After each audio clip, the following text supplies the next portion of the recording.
2000 வருஷமா கத்தர் பொறுமையா இருக்கிறாரு. நிறைய பேர் நினைச்சுக்கிட்டாங்க ஆண்டவருக்கு அடிக்க தெரியாது போல, அவருக்கு மறந்து போச்சு, எல்லாம் ரொம்ப சாஃப்ட், ஒன்னும் செய்ய மாட்டாரு.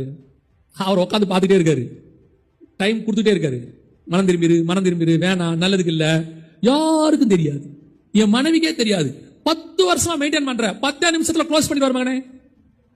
ஆண்டவர் யாருக்கு பேசுறது தெரியல. நீ நினைச்சுக்காத யாருக்கும் தெரியாம மெயின்டைன் பண்ணிட்டு இருக்கிற, ஒருத்தருக்கு தெரியாதுன்னு எல்லா வயலுக்கும் தெரியும். உன்னை விட்டு வச்சிருக்காரு கர்த்தர், நீ மனம் திரும்பிறதுக்கு வெயிட் பண்றாரு. எத்தனை பேருடைய பணத்தை ஏமாத்தி விட்டு நீ காணிக்க போட்டா எல்லாம் மன்னிச்சிடும் நினைச்சு தெரியற. கொடுக்க வேண்டிய காசை கொடுத்துரு, இல்ல கிட்னி ஃபெயிலியர் ஆயிரும். நீ கொடுக்க வேண்டிய காசை டாக்டர் கிட்ட கொடுப்ப, கரெக்டா அந்த பணத்தை கொடுக்க வைப்பாரு. ஏன்னா உன்னை பரலோகத்துக்கு கூட்டு போனமே அவரு, உன் மேலையும் கிருபையா இருக்கிறாரு. ஆனா அநீதி உள்ள கூட்டிட்டு போக முடியாது, நீதியை சரி கட்ட தானே கூட்டிட்டு போக முடியும்.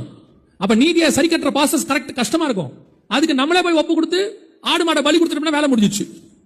இல்ல நான் ஆடு மாடை பலி கொடுக்க மாட்டேன்னு சொல்லி சவுல் மாதிரி சொன்னீங்கன்னா ராஜபாரம் போகும், பையன் போவான், எல்லாம் போகும், கடைசியில மரணம் கொடூரமா இருக்கும்.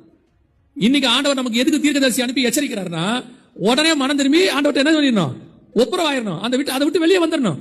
இங்க பாவம் செய்ய மாட்டான்னு கர்த்தர் நினைக்கல, அவன் மனம் திரும்பி வரானான்னு தான் கர்த்தர் எதிர்பார்க்கு. கர்த்தர் நம்ம விழ மாட்டோம்னு நினைக்கல, திருப்பி எழுந்திருக்கிறோமா தான் நினைக்கிறார்.